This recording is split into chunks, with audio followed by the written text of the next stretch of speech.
monde, j'espère que vous allez bien. Bienvenue dans une nouvelle vidéo avec un petit changement de décor pour aujourd'hui. J'en profite que j'ai l'occasion. En ce moment, on est en vacances pour 2 semaines et j'ai donc décidé de faire une petite pile à lire spéciale pour les vacances en utilisant le jeu de la palle. Si vous connaissez pas le jeu de la palle, c'est un projet que j'avais fait avec Hélène Illustration, donc un jeu de 32 cartes pour vous aider à choisir vos lectures. Je vous mettrai en barre d'infos les vidéos où j'en parle plus en détail. Et pour ceux qui ont l'habitude de regarder sur la chaîne, ça va remplacer les vidéos TBR Avatar. Donc je vais utiliser les cartes à la place maintenant. Peut-être que des fois Yohan se joindra à moi. On verra. En tout cas, aujourd'hui, je vais piocher, je pense 6 cartes. Ouais, on va dire 6 qui vont déterminer mes lectures pour les 2 prochaines semaines, donc mes lectures de vacances. Donc je vais piocher 6 cartes au hasard. Je vais vous les montrer avant.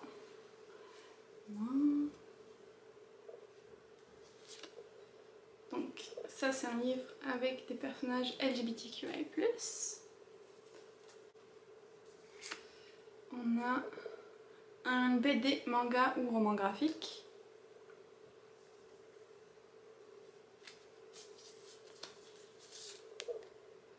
Un contemporain.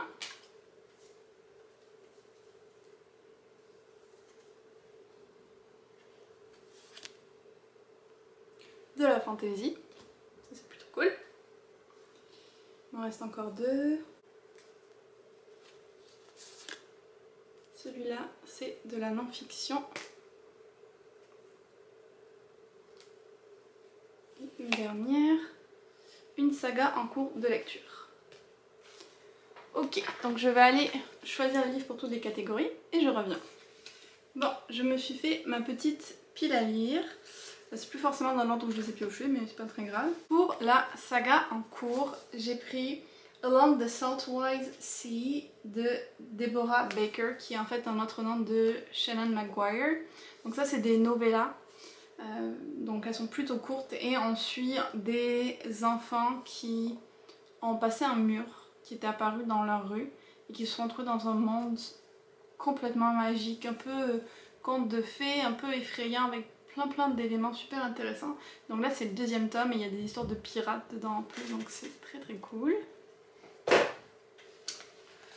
Après, en non-fiction, j'ai pris L'hymen de la beauté, qui est un recueil de poésie que j'ai reçu en fait pour une collaboration donc par un auteur québécois, je pense. En tout cas, la maison d'édition est québécoise.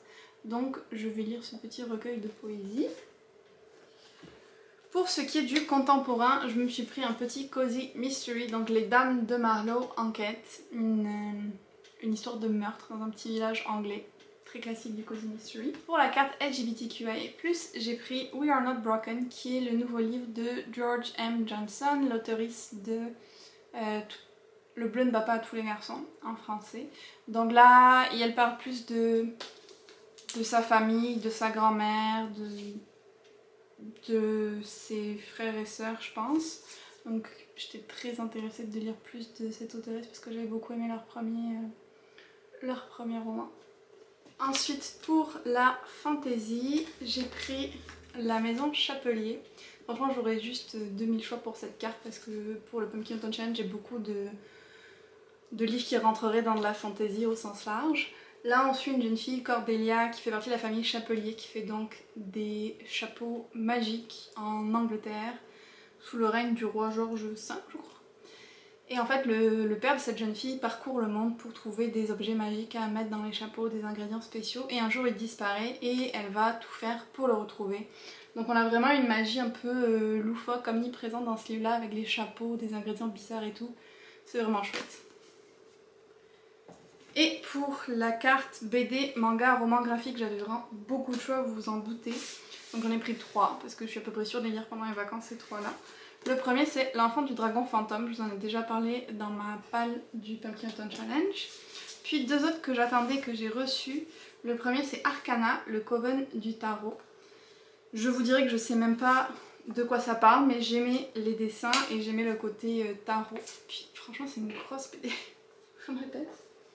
Et l'autre que j'ai, pareil, c'était juste à cause du titre et du dessin, je sais pas non plus de quoi il parle. C'est La baroque épopée du monde qui ne voulait plus tourner. Voilà, je trouve vraiment que c'est 2 BD magnifiques j'avais pas besoin d'en savoir plus pour vouloir lire. Donc voilà pour ma petite pile à lire des vacances.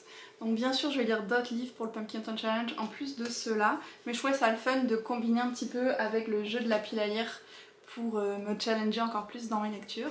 J'espère que la vidéo vous a plu. Dites-moi si vous connaissiez ce jeu, si vous l'avez pris pour vous, pour l'utiliser, s'il y a certains de ces livres qui vous intéressent. N'oubliez pas de liker la vidéo et de vous abonner à la chaîne si ce n'est pas encore fait. Et puis on se retrouve très bientôt.